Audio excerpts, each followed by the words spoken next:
আসসালামু আলাইকুম বন্ধুরা, welcome to my channel Arifa's English care. আমি তোমাদের সামনে আজ উপস্থাপন করব কিভাবে ইংলিশে নিজেকে খুব সহজে ইন্ট্রোডিউস করতে হয়।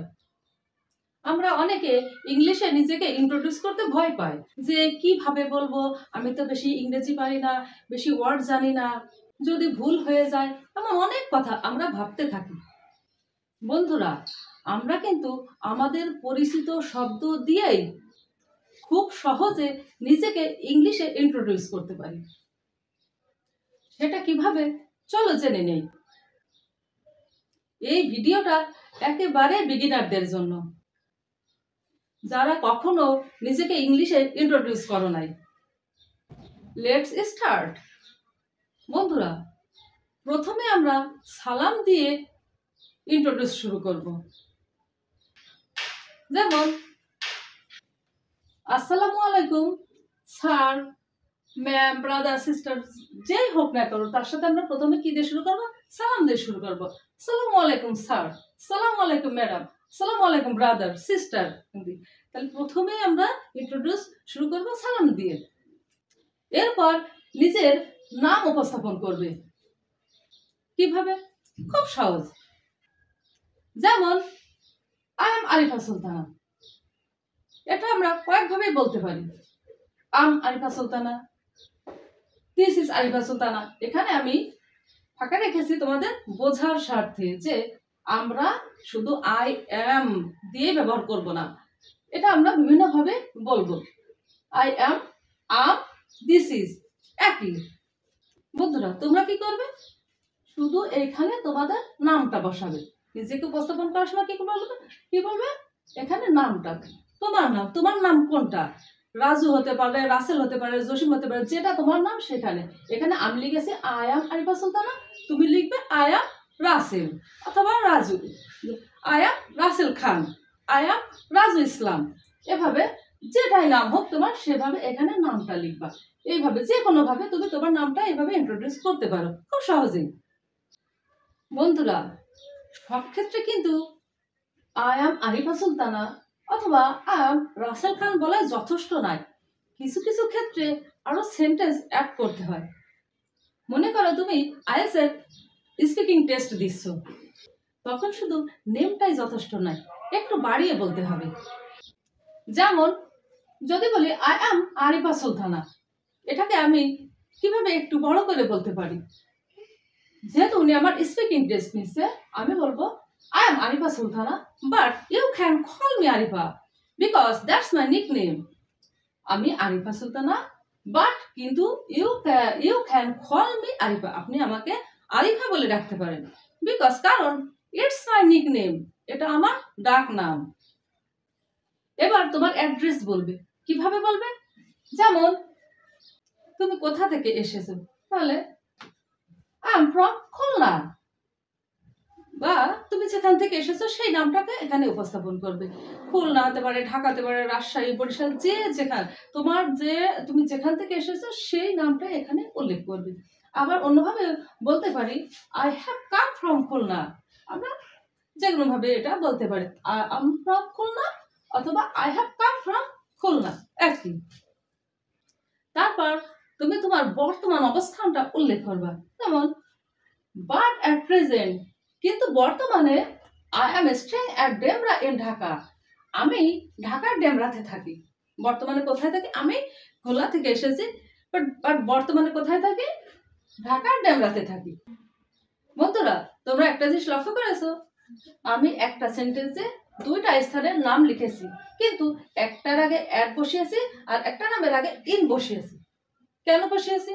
বন্ধুরা মনে রাখবে, যদি একই সেন্টেন্সে দুইটা প্লেসের নাম থাকে, তখন অবশ্যই বড় জায়গা নামের আগে ইন বসবে এবং ছোট জায়গা নামের আগে অ্যাড বসবে। বন্ধুরা, এবার আসো অকুপেশনে, পেশা, মানে যে যে অবস্থানে। মনে করো তুমি ছাত্র, তখন কিভাবে বলবে? আমি স্টুডেন্ট, আমি একজন ছাত্র। তারপর যদি তুমি তোমার অবস্থানটা কোথায়, তুমি কোন লেভেলে আসো, কলেজে আসো কি ভার্সিটিতে আসো, কোন লেভেলে আসো, সেটা যদি উল্লেখ করতে চাই, তাহলে তুমি কিভাবে বলবে? I read in honours first year, অথবা second year, third year, final year, যে অবস্থানে আছে সে সেটা বলবে। এবার যদি আরো উল্লেখ করতে চাও তুমি কোন ভার্সিটিতে পড়ো, কোন কলেজে পড়ো, সেটাও যদি উল্লেখ করতে চাও তাহলে কি বলবে? I read in honours first year in Dhaka university অথবা রাজশাহী ইউনিভার্সিটি। যেখানে পড়ো, জগন্নাথ ইউনিভার্সিটি, তুমি সেটা তুমি বসাবে। তুমি যেখানে পড়ো সেই নামটা এখানে উল্লেখ করবে। ওকে। এবার যদি তুমি চাকরি করো তাহলে কি বলবে? আমি সার্ভিস হোল্ডার, আমি একজন চাকরিজীবী। যদি তুমি ব্যবসা করো তাহলে কিভাবে? আমি বিজনেসম্যান। ওকে। এইভাবে তুমি যে যা করো তোমরা সেটাই শুধু উল্লেখ করবে, কোনো কিছু ভাববে না। নিজেরটা তুমি ইংলিশে ইন্ট্রোডিউস করতেছো, তুমি বেশি ভাবতেই যাবে না, একদম ঝটপট তুমি তোমার কথাটা বলে ফেলবে। এবার ইন্ট্রোডিউসের এক পর্যায়ে আসো হবিতে। শখ, হবি অর্থ কি? শখ। তোমার শখ কি? বলতে পারো মাই হবি ইজ গার্ডেনিং, আমার শখ বাগান করা। তুমি বলতে পারো my hobby is gardening, I love making a garden, I have a garden in front of my room, আমার রুমের সামনে আমার একটা বাগান আছে। এইভাবে তুমি তোমার হবিটাকে উপস্থাপন করতে পারো। বন্ধুরা, তোমার শখ যদি হয় ট্রাভেলিং তাহলে কি বলবে? মাই হবি ইজ ট্রাভেলিং, আমি ভ্রমণ করতে পছন্দ করি। I enjoy travelling. In my free time I visit different places in Bangladesh. এভাবে তোমার শখটাকে তুমি উপস্থাপন করবে। আবার কারো শখ থাকে TV, watching TV. My hobby is watching TV, my hobby is painting. যার যেটা হবি সে সেটাই এখানে বসে তুমি ইন্ট্রোডিউস করবে। বন্ধুরা, হবির শেষ হয়ে যাওয়ার সাথে তুমি তোমার ইন্ট্রোডিউসটা শেষ করে দিবা। তখন তুমি কি বলবা? That is all about my self. তোমার যখন শেষ করে দিচ্ছ তখন বলে দিবা that is all about my self, আমার সম্পর্কে এতটুকু, থ্যাংক ইউ, ধন্যবাদ। এই কথা বলে তোমার ইন্ট্রোডিউস তুমি শেষ করে দিবা। ফাইনালি বন্ধুরা, এভাবে তোমরা নিজেকে ইংলিশে ইন্ট্রোডিউস করবে। দেখো কত সহজে, কত পরিচিত শব্দের মধ্যে দিয়ে তোমরা নিজেকে ইন্ট্রোডিউস করতে শিখলে। দেখো আমরা যখন থেকে বড় হওয়া শিখেছি তখন থেকে এইসব শব্দের সাথে আমরা পরিচিত। এমন কোনো এখানে একটা ওয়ার্ড নাই যেটা তুমি মুখস্থ করা কিংবা তোমাকে ধার করতে হবে। যেমন আসসালামু আলাইকুম, স্যার, ম্যাডাম, সিস্টার, ব্রাদার, এগুলো আমরা ছোটবেলা থেকেই পরিচিত।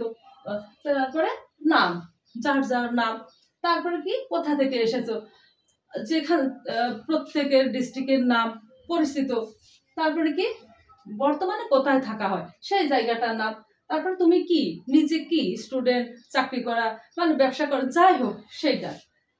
কিন্তু নতুন কোনো সেন্টেন্স নয়, সব আমরা নিজের সাথে যেটা নিজের সাথে সেই শব্দগুলো। তারপরে দেখো তোমার শখ, যার যেটা শখ সে সেখানে সেই শখের কথা এখানে উল্লেখ এসেছে। কিন্তু বন্ধুরা, তোমরা তারপরেও কেন ইন্ট্রোডিউস করতে পারো না? তার একটাই কারণ, তোমরা মাথায় সাজাতে পারো না, চেষ্টা করো না। সবই পরিচিত শব্দ, কিন্তু চেষ্টা নাই, আর কি নাই, সাজানোর সিস্টেম জানা নাই।